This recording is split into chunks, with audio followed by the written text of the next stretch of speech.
This is a lecture from Open Tuition.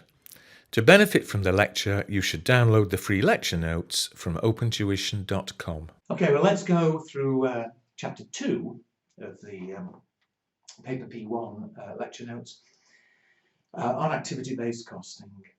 Now, you'll see on the first page an explanation and the various steps involved. But rather than read all that, you can read it afterwards. Let me explain by using the example that's on the second page, exercise 1. Because as I work through this, I'll effectively go through everything that's on the first page, but it's more obvious seen with figures than just talking. Also, do appreciate, and it is stated on the first page, that in your exam you can't be asked to do a whole example like this. It just wouldn't work for an objective test question. But any bit of this could be asked. And so to make sense of it, if we work through the full example, you'll have seen every little step that could be required. So, have a quick look at the exercise with me before we make a start. It says Una manufactures 3 products, A, B and C. And we've got details for each. I won't read them all now, but if you just look at product A, we're producing 20,000 units. The selling price, $20. We've got the materials cost. We know how many hours of labour each unit takes. And we know what the rate of pay is for labour. Below, we're told what the overheads are. Now, for the moment, forget that breakdown, setup, cost, receiving. I'll explain what all that is when we need it. But in total, we've overheads of 190,000. Finally, it gives us what's called cost driver data. Well, again, I'll explain what that is and how we deal with it when we get there. With the requirements, part A asks us to calculate the cost, and hence profit per unit, absorbing all the overheads on the basis of labour hours. So in fact, that is what we were looking at in the last chapter. It's traditional absorption costing. Part B, though, we're going to rework the exercise, prepare our cost cards and profit per unit, but we're going to use activity-based costing, which, as you'll see and as I'll explain, is in principle perhaps a much better approach. So we're going to do it twice, but appreciate part A is just revision of the last chapter. It's traditional absorption costing, nothing to do with activity-based. It's part B, which is activity-based. It's in part B. I'll explain and we'll go through it all. However, let's do part A, which is, I think, pretty quick. We want to know the cost per unit, so I'll do the cost cards for each of the 3 products. A, B, C. We know the material cost. A is, where are we? A is $5 a unit, B is $10, C is $10. We know the labour. All right, a tiny bit of arithmetic, but A takes 2 hours. It says below it's $5 an hour. So for A, $10 a unit of labour. B and C are 1 hour each at $5. $5 a unit. There's no mention of any variable overheads, and if we were doing marginal costing, that would be the end of it. There would be the cost per unit. However, it asks us to absorb the fixed overheads.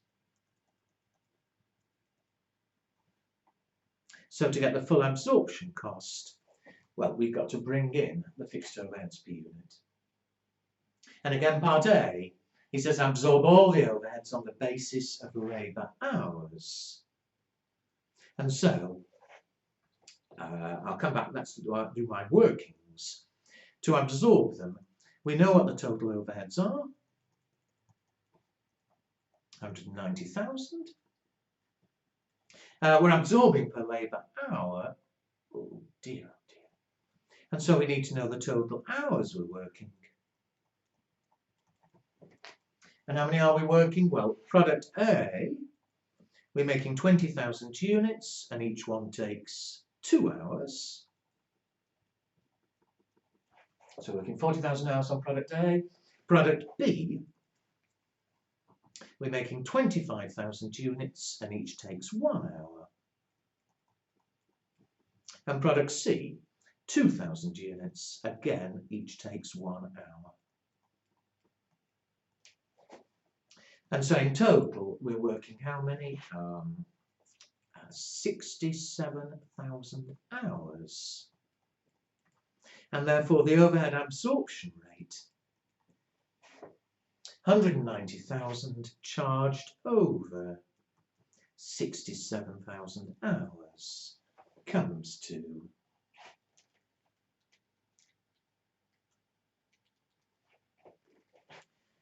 I get 2.836 per hour.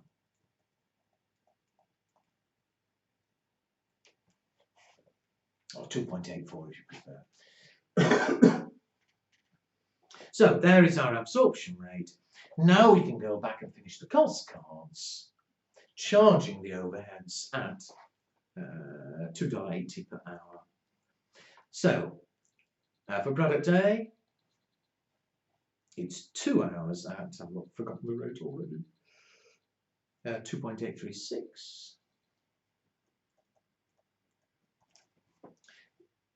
So to product A, 2 times 2.836. Now at this stage, in fact, I'm going to keep everything to the nearest cent, which is what's likely to be the case in the exam.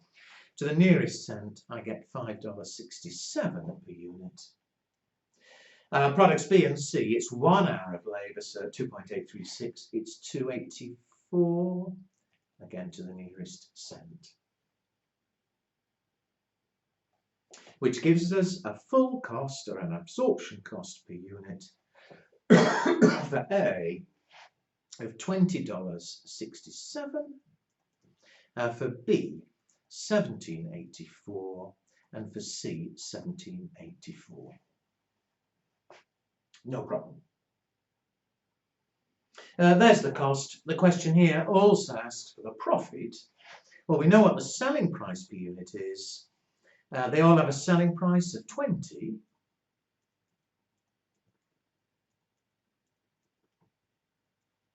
And therefore, the profit per unit,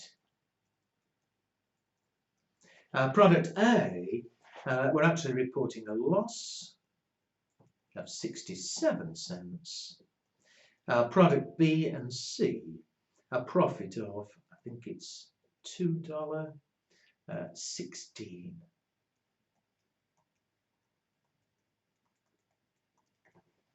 And there we are. Nice and straightforward. And it does appear on this traditional costing that we've got a problem with A, that A is loss-making. And therefore, it would appear we should be looking to increase the selling price of A, or try and find ways of reducing the cost. Or maybe we'd even consider not making A at all. But A is our problem. Well, that is traditional absorption. I've already said, nice and straightforward. However, let's now turn it into activity-based and see why activity-based is a lot better an approach. We still need to absorb our fixed overheads to get the full cost, but if you look back at the question, it turns out that the overheads of 190,000 are being incurred for different reasons. Part of it, 90,000, is incurred because of setup costs. Now, what we mean by setup costs, we're making 3 products, but perhaps they're all being made on the same machine. And so the way it works is maybe we make a few hundred of A, and then we change the machines a bit and make a few Bs, and then change them again and make a few Cs, and then change them again and make some more As. Then maybe we're making them in batches, so it's not just 20,000 As at once. We may make 1,000 each time, 20 times.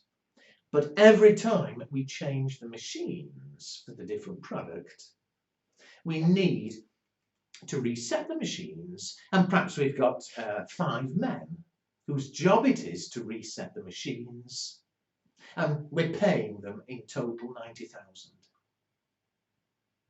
So it's an overhead. Receiving.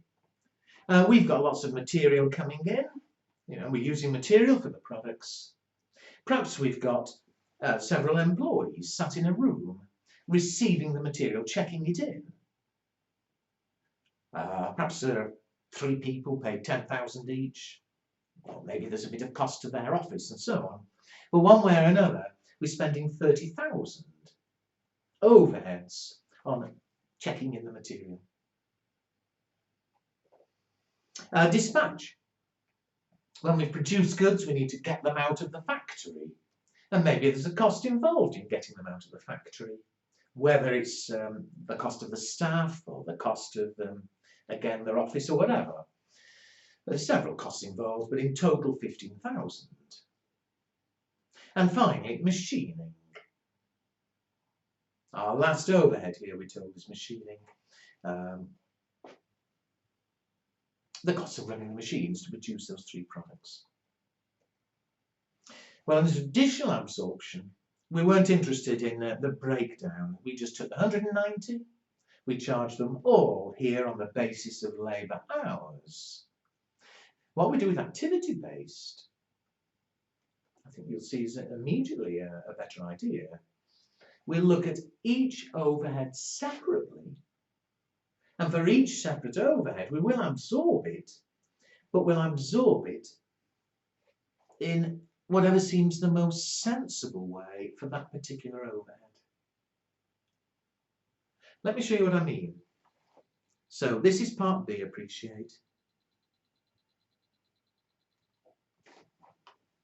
Where again, we want a cost per unit and a profit per unit, but we're going to use activity-based costing.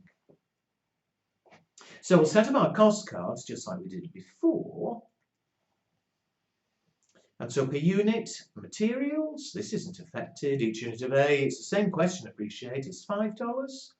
Each unit of B is 10, each unit of C is 10. There's labour, and again, just as before, A takes 2 hours at $5 an hour is $10 a unit. B and C take 1 hour. We want full cost per unit, so again we're going to have to add on our overheads. But as I said a moment ago, instead of just absorbing all of them the same way, which happened here to be labour hours, we look at each bit of overhead separately and decide the best way of absorbing it. So although I'll come back to my cost card later and finish it off, let's now turn to our workings for the overheads.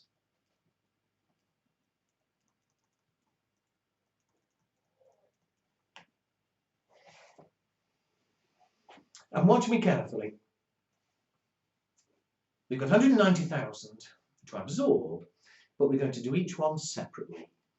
So let's look first of all at setup costs.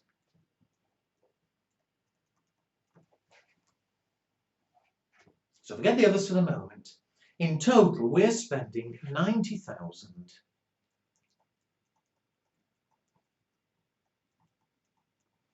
on setups. And we want to absorb it. I want to end up charging some of it to product A, some of it to B, some of it to C. And the way we'll do it, we'll say, well, what's causing, why are we having all these setups and needing all these men? Well, what's causing it is the number of times we set up. And we've got what we call cost driver data below. It tells us there how many setups we're making for each product. For product A, we're setting up the machines 10 times. For product C, we're only setting up the machines 2 times. And so what we'll do is we'll say, well, let's absorb, but let's say what is the cost per setup, and then charge it on that basis. And see what I mean? I'll change colour here, make it a bit more interesting. Let's work out the cost per setup.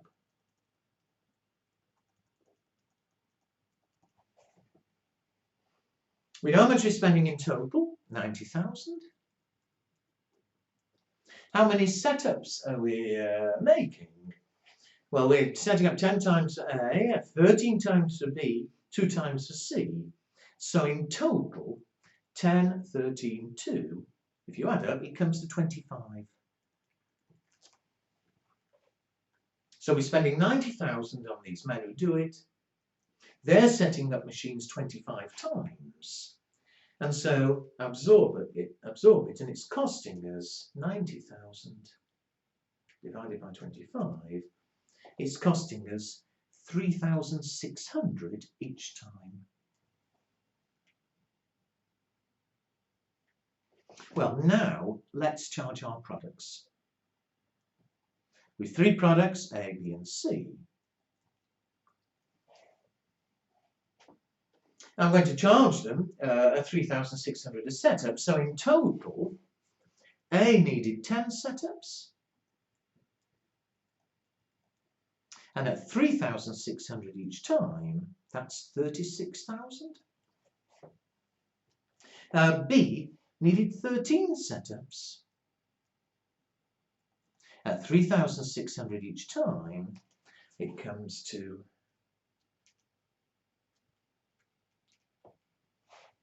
46,800. And finally, C needs 2 setups. Again, at 3,600 each time, it's 7,200. And of course, they do add up, I think. 36, 82, 83, 99, yeah. Now, appreciate, I haven't yet got an overhead cost per unit. I'll save that till the very end. If you wanted a cost per unit, you could write it down that A, you see, it's 36,000 in total for setups. A is 20,000 units produced. 36 divided by 20, it'd be $1.80 per unit. But I'm not going to do that yet. I'll wait until we get to the end, and then we will arrive at a total overhead cost per unit.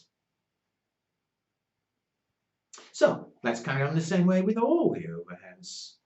The next one, receiving. In total, 30,000. And look at the data below. What would seem the most sensible way of charging the receiving? I said it's perhaps the cost of several people and their office sitting there checking in goods when we receive. And what are we given? It says number of deliveries received. So that would seem the obvious one to choose.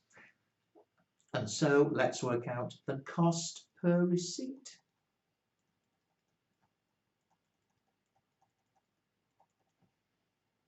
It's 30,000 in total.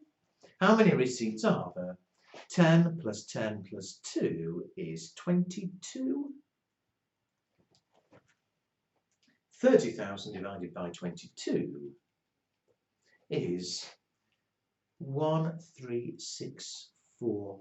Now, some people get upset about the rounding. Be patient with me. I'll tell you what I've done at the end, or why I've done it, sorry, at the end. If you want to go to more decimal places, do, but you'll see there isn't actually a need. Now let's charge it in the same way as before. So A has 10 receipts. At 1364 is 13,640. I'm not going to show workings for all of them I shouldn't need. B has 10 receipts, so at 1364, 13,640. C has 2 receipts, 2,728. Now, some people get terribly upset at this stage and say, oh, they don't add up, and they don't. It's wasting time here, but 13,640 plus 13,640 plus 2,728. It's $8 different. Well, if it upsets you, by all means do it to more decimal places. But you will see when I come to the end of it that a few dollars, it's a rounding error obviously, but a few dollars rounding isn't actually going to make any difference to our final result. So be patient with me there, but if it does upset you, by all means, be more precise, and then it would add up. Anyway, let's finish them off. What on the next one? Dispatch. Well, by now you may be racing ahead of me because it clearly, I think, is becoming rather repetitive. But what's dispatch going to be?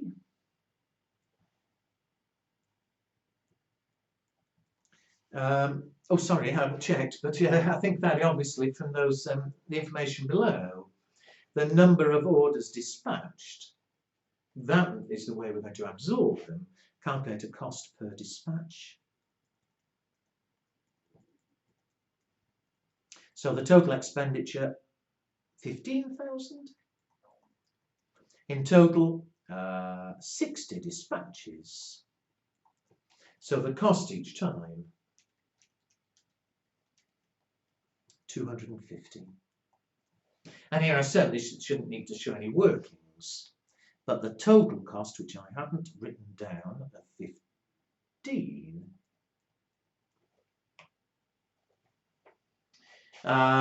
Each of them has 20 dispatches, and at $250 each, 20 times 250, it's 5,000.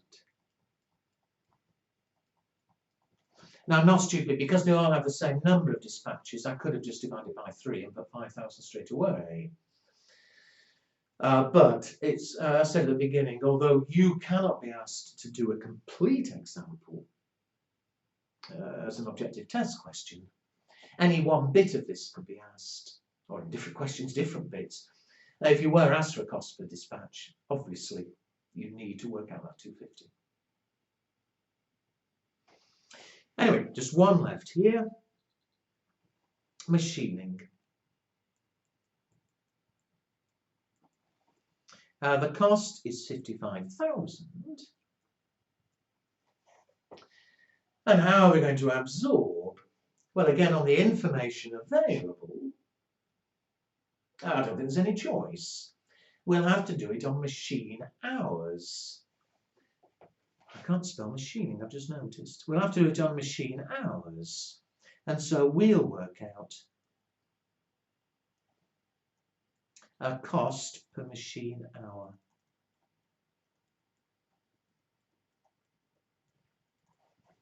Now here, be careful, it's a common mistake people make, especially if you're having to do more than one.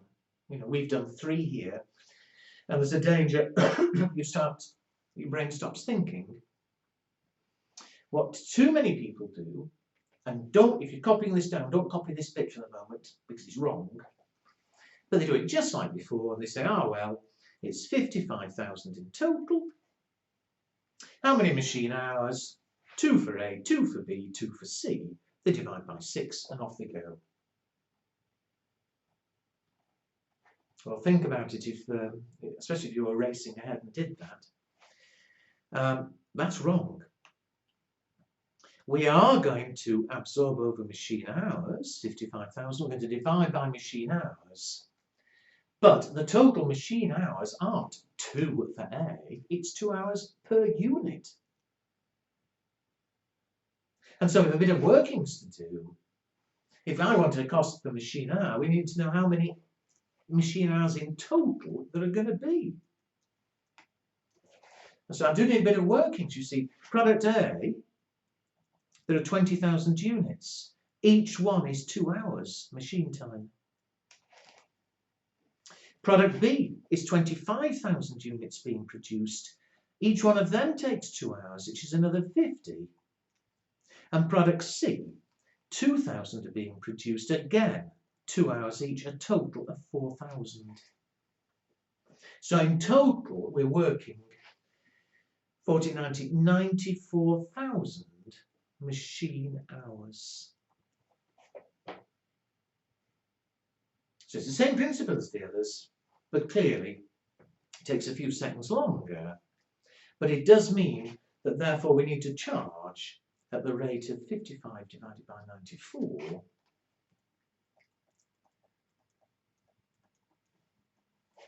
.585. Again, there's a bit of rounding here, and I'm not going to repeat what I said before. You will see shortly a little bit of rounding will end up making no difference to the final result. Anyway, let's charge it.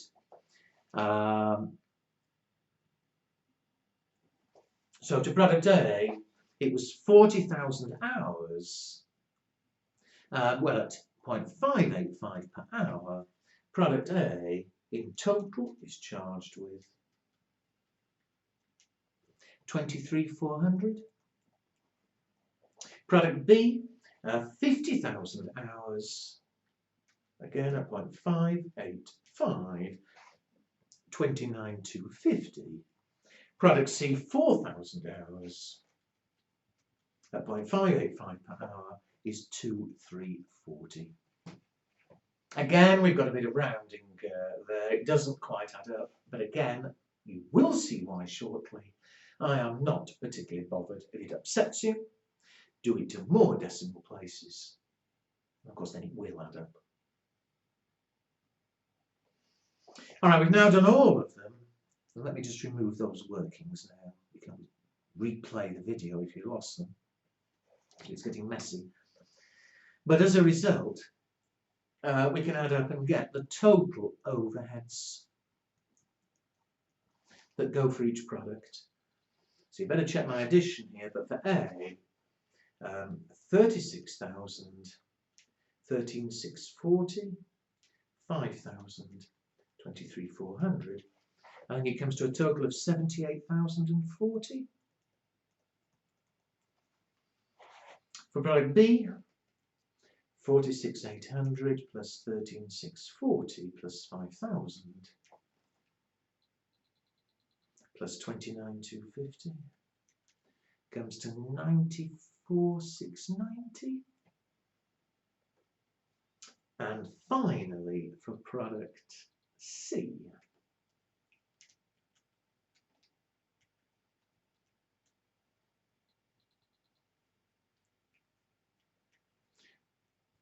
$17,268. We're virtually there, but remember what I've done, forget the little bit of rounding difference. What I've done is split the total overheads now between the three products. But to finish it off, remember our cost cards, I wanted the cost per unit. And so, well, we know how many we're producing. A was 20,000 units, B was 25,000, C was 2,000. So surely to get an overhead cost per unit,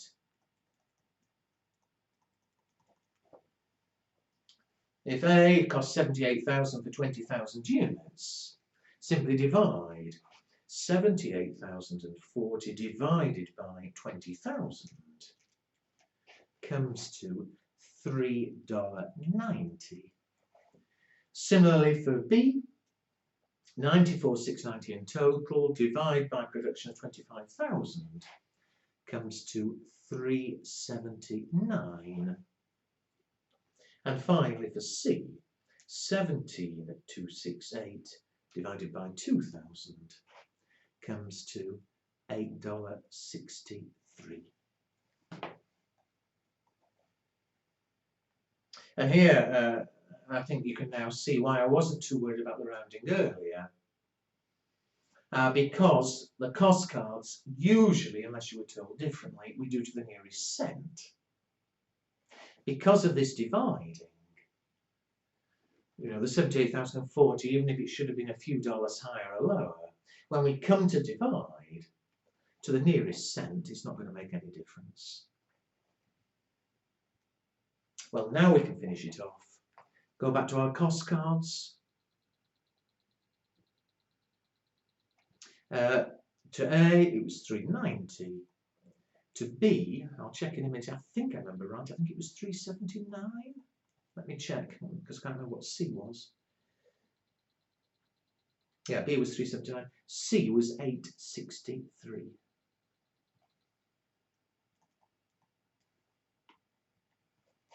And therefore, the total cost per unit now, A comes to $18.90. B comes to $18.79.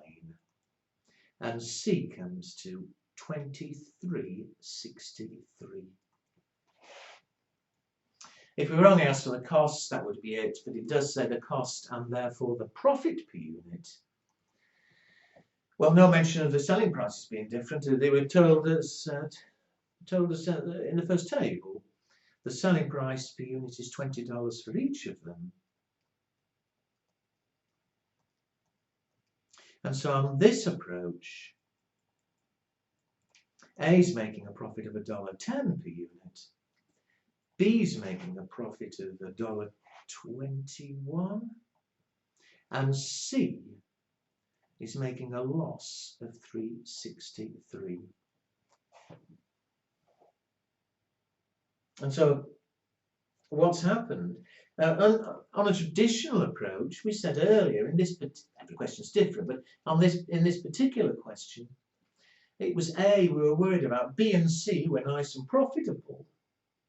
But I said, A, we're selling too cheaply. If it costs $20.67 to make, we should be selling at a higher price.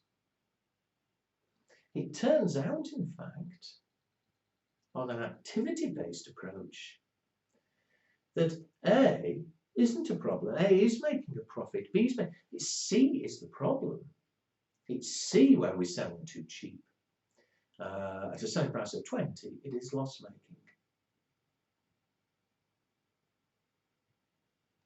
Now, as far as the arithmetic is concerned, there we are. For I think the third time, to ask you to do a whole exercise activity-based just isn't practical in the exam. But each bit of that can be asked. Any one bit of my workings can be asked.